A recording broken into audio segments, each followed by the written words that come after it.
یا ایہا الذین آمنوا، اے ایمان والو، اللہ کا پیغام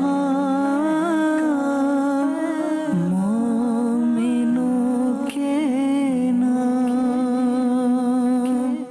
الحمدللہ رب العالمین والصلاة والسلام علی سید المرسلین، اما بعد فاعوذ باللہ من الشیطان الرجیم، بسم اللہ الرحمن الرحیم۔ الصلاة والسلام علیکہ یا رسول اللہ وعلی آلکہ واصحابکہ یا حبیب اللہ، الصلاة والسلام علیکہ یا نبی اللہ وعلی آلکہ واصحابکہ یا نور اللہ۔ میٹھے میٹھے اسلامی بھائیوں اور مدنی چینل کے ناظرین، سلسلہ ہے اللہ کا پیغام مومنوں کے نام، اور اس سلسلے میں ہم ان آیات کو شامل کرتے ہیں جس میں ہمارے رب عز و جل نے ہم سے براہ راست اے ایمان والو کہہ کر خطاب کیا ہے۔ آج کون سی آیت ہے؟ آج ہے سورہ المجادلہ اور اس کی آیت نمبر ہے 9۔ پہلے تلاوت سنتے ہیں اور پھر انشاءاللہ اس کا ترجمہ سنتے ہیں۔ یا ایہا الذین آمنوا اذا تناجیتم فلا تتناجوا بالإثم والعدوان ومعصیة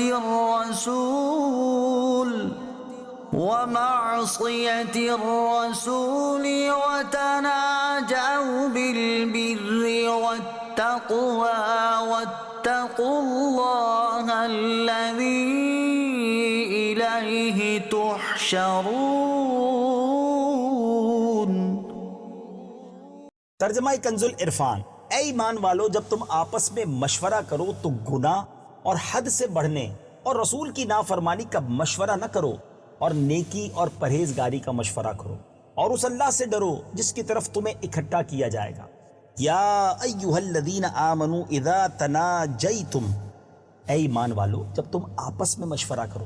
تفسیر صراط الجنان میں ہے، اس سے پہلے آیت میں گناہ، حد سے بڑھنے اور رسول کریم علیہ الصلوۃ والسلام کی نافرمانی کے بارے میں مشورے کرنے پر یہودیوں اور منافقوں کی مذمت بیان کی گئی، اور اس آیت میں حضور اقدس صلی اللہ علیہ وسلم کے صحابہ کرام کو ان جیسے طریقے سے پرہیز کرنے کا حکم دیا جا رہا ہے۔ چنانچہ اس آیت کا خلاصہ یہ ہے کہ اے ایمان والو، جب تم آپس میں مشورہ کرو تو یہودیوں اور منافقوں کی طرح گناہ، حد سے بڑھنے اور رسول اکرم صلی اللہ علیہ وسلم کی نافرمانی کا مشورہ نہ کرنا، اور پرہیزگاری کا مشورہ کرنا، اور اس اللہ تعالیٰ سے ڈرتے رہنا جس کی طرف تم اٹھائے جاؤ گے اور وہ تمہیں تمہارے اعمال کی جزا دے گا۔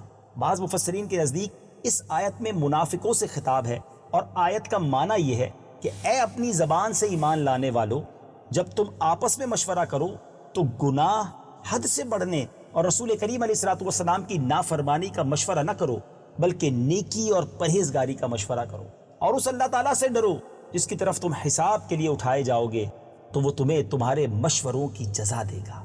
آیت یا ایہا الذین آمنوا اذا تناجیتم، اس سے حاصل ہونے والی معلومات۔ اس آیت سے 4 باتیں معلوم ہوئیں۔ نمبر 1، مسلمان صلاح مشورے مسلمانوں ہی سے کریں، کفار سے نہ کریں، انہیں اپنا مشیر وغیرہ نہ بنائیں۔ نمبر 2، آپس میں مشورے بھی اچھے ہی کریں، برے نہ کریں۔ نمبر 3، مسلمانوں کی خلوت بھی جلوت کی طرح پاکیزہ ہونی چاہیے۔ اور نمبر 4، تنہائی میں بھی نبی پاک علیہ الصلوۃ والسلام کا ادب و احترام ملحوظ رکھے۔ مبارک ہے وہ عالم جو اپنی تنہائی میں حضور اقدس صلی اللہ علیہ وسلم کے فضائل سوچے، اور بدنصیب وہ شخص جس کا وقت سرکار علیہ الصلوۃ والسلام کی توہین کے بارے میں سوچنے میں گزرے۔ اے کاش ہماری خلوت اور جلوت نبی پاک کے جلووں میں گم رہے، ان کی یادوں میں گم رہے۔ سبحان اللہ۔ ماشاءاللہ، اس خوبصورت تفسیر کے بعد مجھے مولانا حسن رضا خان صاحب جو شہنشاہ سخن ہیں، کیا خوبصورت بات لکھتے ہیں۔ دل میں ہو یاد تیری، گوشے تنہائی ہو، پھر تو خلوت میں عجب انجمن آرائی ہو۔ سبحان اللہ۔ اے کاش ہماری خلوتیں بھی پاکیزہ ہوں، برے خیالات سے پاک ہوں۔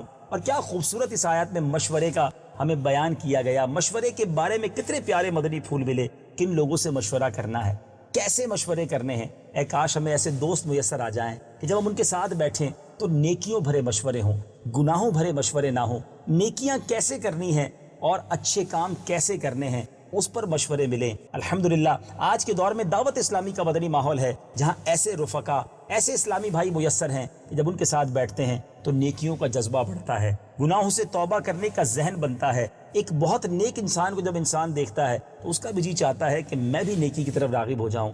آپ بھی دعوت اسلامی کے مدنی ماحول سے وابستہ رہیے۔ سبحان اللہ، اللہ کا پیغام مومنوں کے نام سلسلے میں کتنی پیاری آیتیں ہم سنتے چلے جا رہے ہیں۔ سلسلہ دیکھتے رہیے، اگلے سلسلے میں ایک اور آیت قرآنی لے کر حاضر ہوں گے۔ صلو علی الحبیب صلی اللہ تعالی علی محمد صلی اللہ علیہ وسلم۔ یا